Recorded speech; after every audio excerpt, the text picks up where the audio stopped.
That sermon title sounds ominous, doesn't it?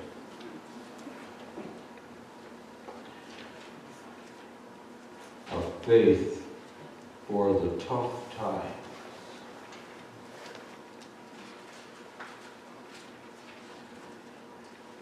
All of life is difficult. If you go through life thinking that there's nothing going on, that all is roses, you're deaf, dumb, and blind, or you're that simple in your outlook that you don't see reality. Life is difficult. And I think God has designed it that way to strengthen us. If you have ever seen or understand how they produce steel, you will know about difficult times. When steel is produced, it's heated at about 2,500 degrees Fahrenheit.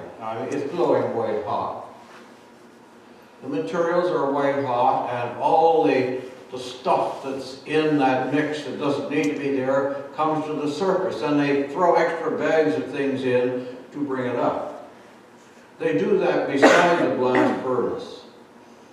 And there's a guy in an asbestos suit with a heavy shield who walks up and opens that side door, and throws these bags in, and then reaches in with a wooden stick to stir it around. And then when he's done, he just throws the stick in because it's half gone already anyway. When he comes back, his asbestos suit is smoking. It's that warm. They pour that steel out, and they cast it into parts or whatever else they're doing. But sometimes they just cast it into big slabs to be used in other processes.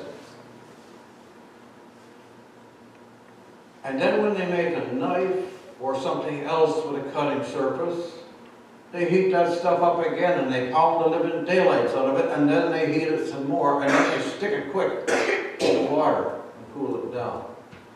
And that makes it really hard. Called tempering. Now, we don't go through quite the same process in life, but we have our bumps and our grinds.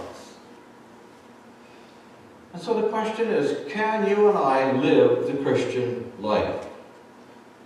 Can this beloved church of ours live that life? Can it exist? Can it sustain itself? How do we live out our faith in the times in which we find ourselves? Our times are not that much different than times in the past. Was it Shakespeare who said, the play is the same, only the actors have changed? You know, we humans are bound to relive our mistakes time after time after time. And every time we get through it, we say we'll learn from our mistakes and not do it again. And the next generation comes up and does the same thing. We must like to be in a muddle and a mire. This morning's passage offers us a clue of how we can live the Christian life in turbulent times. But the question in all of that is, will we find that little suggests some sort of typical religious practice? No spiritual discipline, no special religious ritual. Luke shows us Jesus being warned by religious leaders. Now, they could be bishops or a presbytery or a pope if you're in that persuasion. Get out of town. Herod's out to kill you. Go away, shut up and be quiet, and we'll have peace. Don't rock the boat. Stop saying what you're saying because it upsets people.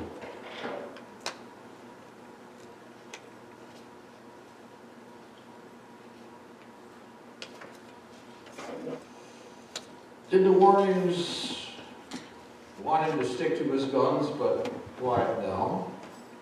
Or did the warnings give him cause to be afraid and go away?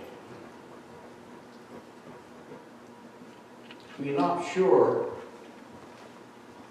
what went through the mind of Jesus other than we know his response.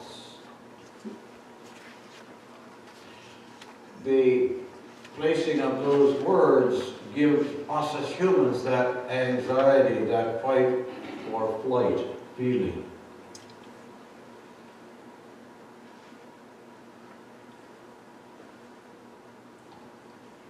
Do you recall what Jesus said in response? Does he turn tail, cut his losses, and run? No, he doesn't. He simply says, tell that conniving old Herod, that two-faced charlatan, that Jesus is not running. Jerusalem is my goal, and I will keep it as my goal until I am finished. I will confront that city with a new message, a new way of life, and no doubt the city will treat me the same as it has treated every other prophet who has come, with contempt and rejection. They all sought to change and reform, and they were thrown out, and so will I. So what does Luke show us? What do we see about the life lived from faith? On the one hand, Herod and his threats and demands will in no way deter Jesus' mission. He is set on what he's going to do, and he's not going to walk away.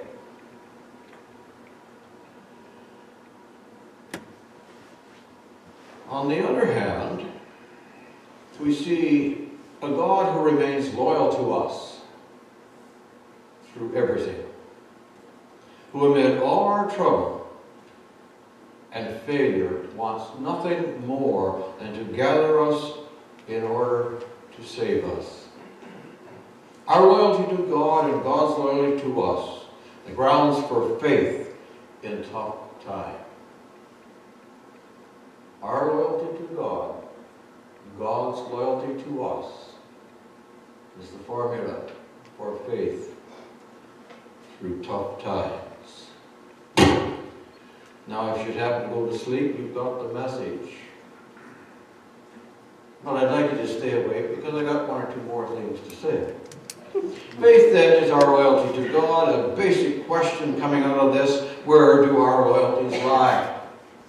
Where are your loyalties? Are they with God or are they with something else?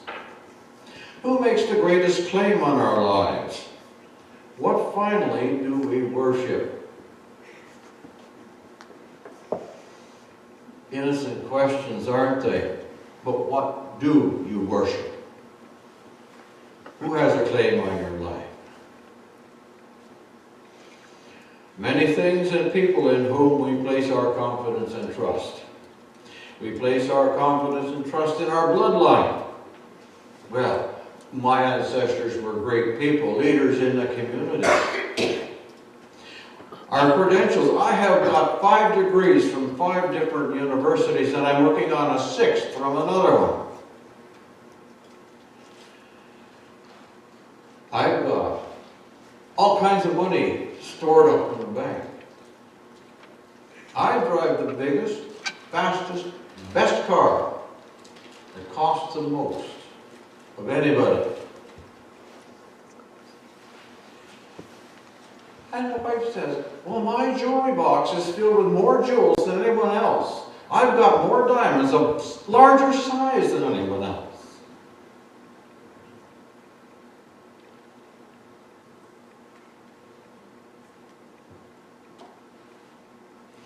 But this morning, because of Herod's claims on Jesus, I suggest a loyalty that is making a claim on all of us and our nation is the claim of God on our lives.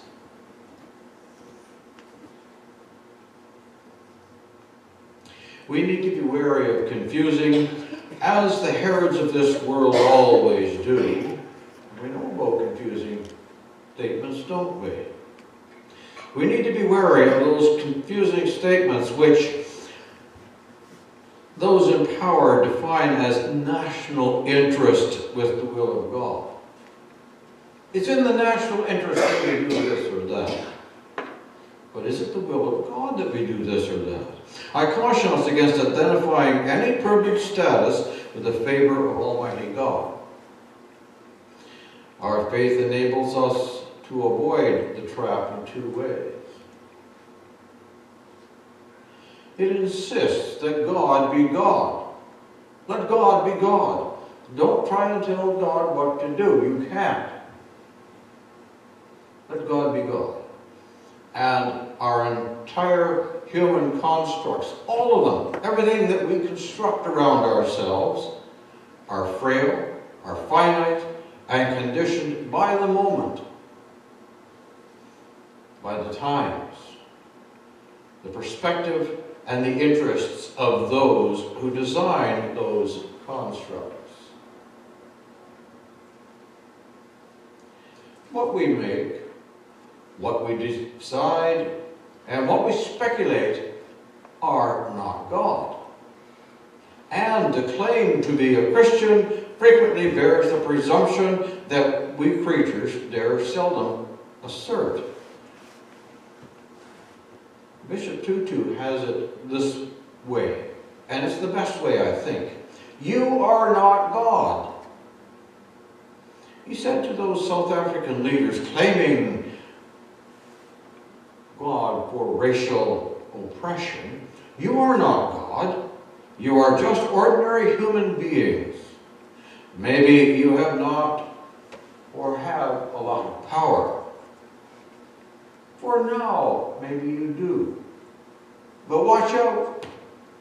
Watch it. Watch it.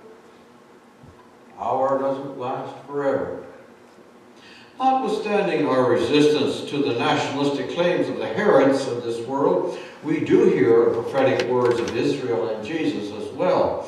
And trusting a divine disposition, not so much toward the Herods and the Caesars, we discover one to the disinherited, to the poor, to the marginalized, to the outsider. There is a voice calling us to something else. We do act from confidence and faith that the God of compassion and justice rules the world, and even our warped vision and our choices, corrupted by self-interest, we begin to take baby steps toward healing hope. Nevertheless, in nation and politics, only God is God. This is where our loyalties must lie. Luke not only urges us for a first loyalty to God, but he also affirms the amazing grace and loyalty of God to us. When you're loyal to God, God is loyal to you. Luke's picture of this loyalty comes through Jesus' lament over Jerusalem.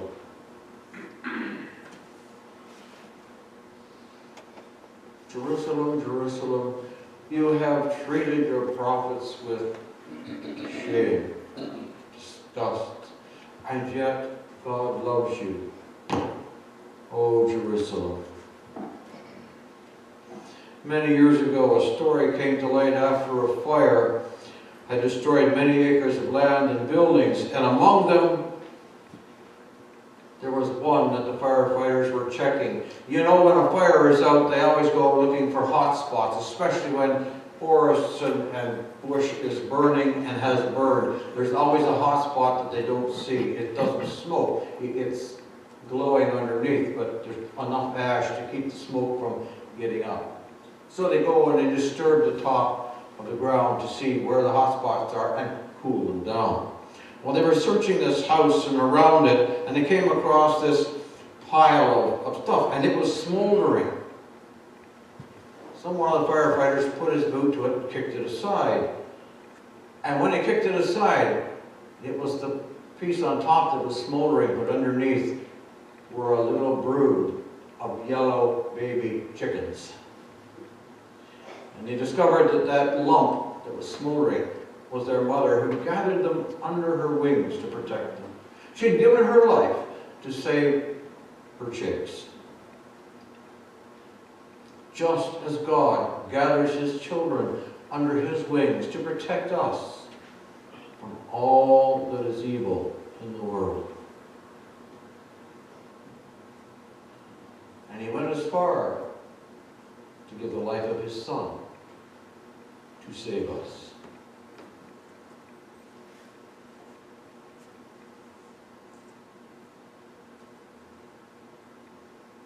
We see in this an intimate God, a God whose wings surround the weakest and the strongest, the most vulnerable and the most secure, all of us,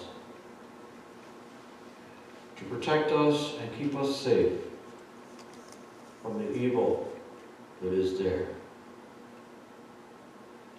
In his book, The Revelation of God in Human Suffering, Wayne Oates writes the following, and I quote, "The Christ who holds the fate of the universe in his hands, both in his earthly and in his continuing disclosure of himself, has chosen to make himself known through the pangs of the hungry, the desperation of the sick, the exposure of the naked, the loneliness of the stranger, and the self-defeatedness of the prisoner." Christ continues to reveal himself anew in the extreme needs of the least of his brethren. In them, we do not find the mere footprints and fingerprints of where he has been. Here we find his feet and hands themselves. Here we do not hear an echo of his voice, but the voice of Christ himself. Here we find the Christ himself achingly involved in the destiny of human beings. End quote. This is faith for tough times. It is our faith for tough times. It is a faith that is sustained through thick and thin,